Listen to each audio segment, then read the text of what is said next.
Not the way we wanted this series to end for the Toronto Blue Jays.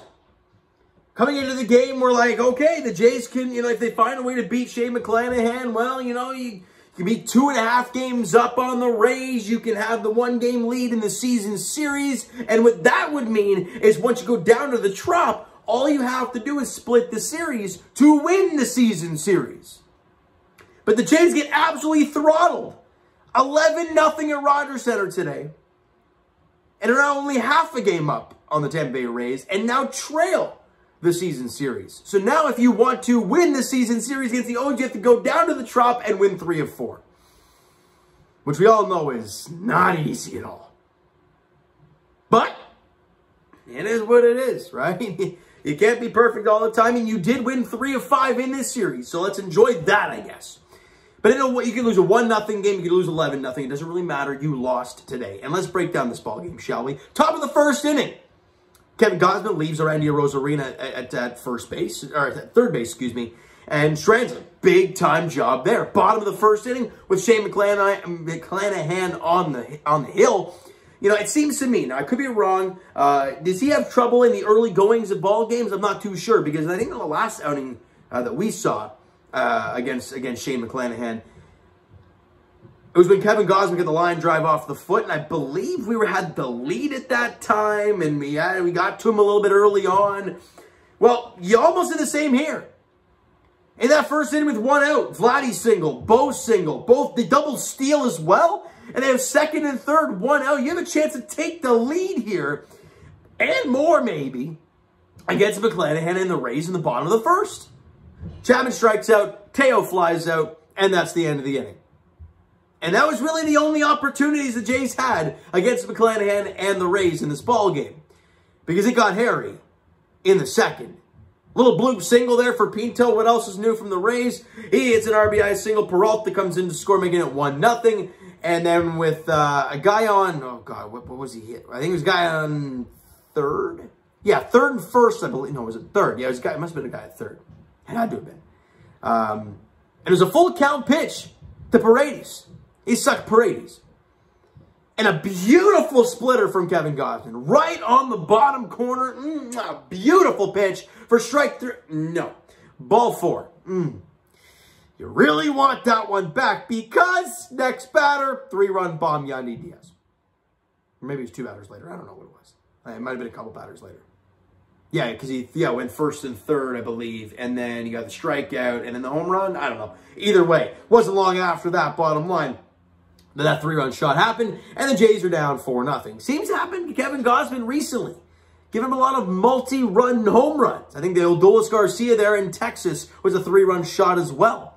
So another 3-run bomb off of Kevin Gausman for the Tampa Bay Rays, and they're up 4-0. And with Shane McClanahan on the hill, now looking to settle in, this might be a bumpy ride. And it was. The Jays don't score any runs against them. Or we all know they don't score any runs against the Rays, period, in this ball game. But at the top of the 7th inning, Kevin Gausman gives up a solo shot to Isaac Paredes. And it's now, 5-0. Another home run allowed from Kevin Gausman. We're like, okay, this is not what we want to see here. Top of the 9th inning, this is when the floodgates open, right? Isaac Paredes hits an RBI single. David Peralta scores. Randy Arozarena hits an RBI single. Pinto scores. Franco hits an RBI single. Series scores. And Margot hits a bases-clearing double, scoring Walls, Franco, and Arozarena to put in 6 runs in the inning. And the Jays lose 11-0. Offensively, nowhere to be found for the Toronto Blue Jays today as they get 6 measly hits, 2 of which were in the first inning. So they only had 4 hits the rest of the ball game, the final 8 innings. 8 strikeouts total for the Jays. They walked once. That was in the second inning. That was Whit Merrifield. And they had 2 stolen bases in that first inning. So basically they had 2 hits, a walk, and a couple stolen bases in the first 2 innings. And for the remainder 8, if you want to say that, maybe let's go 7. You had 3 hits. 4 hits, excuse me. That was it. Tough scene. Tough day offensively for the Jays today. Really tough. Kevin Gausman, as I mentioned, wasn't all that great. 7 innings pitched, 6 hits. Again, not bad, right? 6 hits over 7 innings. It's not terrible. 5 runs allowed, 7 strikeouts, which isn't, the 7 strikeouts and 6 hits and only 1 walk doesn't sound bad, but 2 home runs were allowed, and obviously a 3-run shot and a solo shot being 2 of the 6 hits. That's tough for Kevin Gausman today. Zach Pop goes a clean inning of work, allows 1 hit, and that was it. And then Trevor Richards and David Phelps. My God, that was awful. 2/3 an inning, 3 hits, 5 runs, and 2 walks by Trevor Richards. And David Phelps, look, I mean, 3 of those 5 runs that Trevor Richards allowed were off the bat of Manuel Margot when David Phelps was on the hill. So he goes a third of an inning, allows 1 hit, 1 run, and a walk. He wasn't great. And that's where the 6 runs come in there in the 9th inning. But I'm done talking about that ball game because, let's be honest, it was awful. Let's talk about what we heard from Vladdy. I mean, there's an article posted that I saw about Vladdy's contract. Now, if you guys have not seen it, just go to, it's either on Twitter or just go on Google, Vladimir Guerrero Jr. Go to the news page. Like 3rd or 4th article down, you'll see what I'm talking about. Quotes from Vladimir Guerrero Jr. I'm open to signing a long-term deal with the Blue Jays. I feel really happy playing here. I hope something can be done about it this offseason. Jays fans, I'll leave that to you. What do you think? I love it.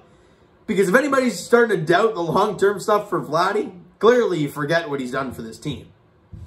He has an .830 OPS, and that's considered a down year for Vladimir Guerrero Jr. We all know the holes that he has right now. Don't get me wrong. But the stats aren't bad. Like almost 85 RBI. He's got almost 30 bombs, hitting 280, an OBP over 350, an OPS of over 830. Like, he's still a damn good player. So we all want him locked up long-term, and if it gets done this offseason, that's amazing. And we're all excited for it. What are your thoughts, Jays fans, in the comments below? How many years do you think that's going to be?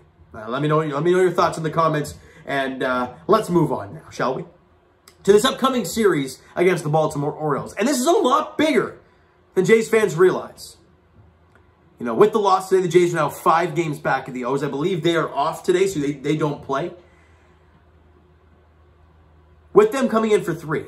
If the Jays win that series 2-1, not even a sweep, 2-1, you have a 6-game lead over the O's.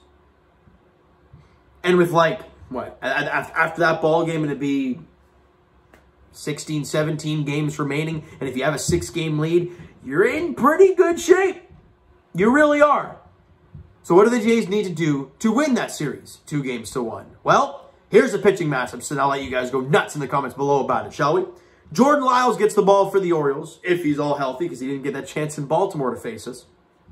And it's TBD for the Blue Jays, but let's be honest, it's going to be a bullpen day. And with Trevor Richards going today, it's probably going to be Julian Merriweather opening the ball game, and then an abundance of relievers after that. So we'll see how that plays out.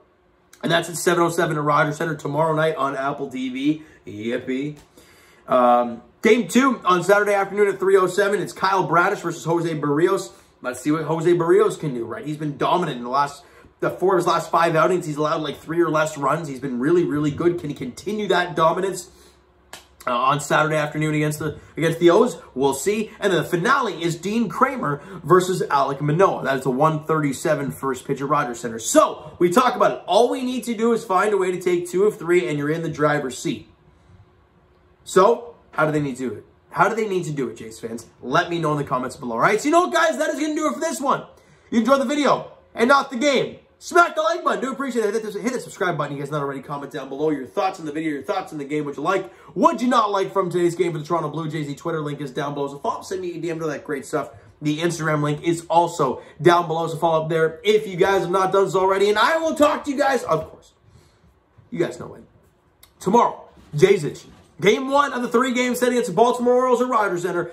Jordan Lyles gets the hill for the O's. Probably Julian Merriweather gets the open for the Blue Jays. 7:07 first pitch there at Rogers Center. Thank you guys so much for listening and watching. I hope you enjoyed the video and not the ball game today. Talk to you guys then.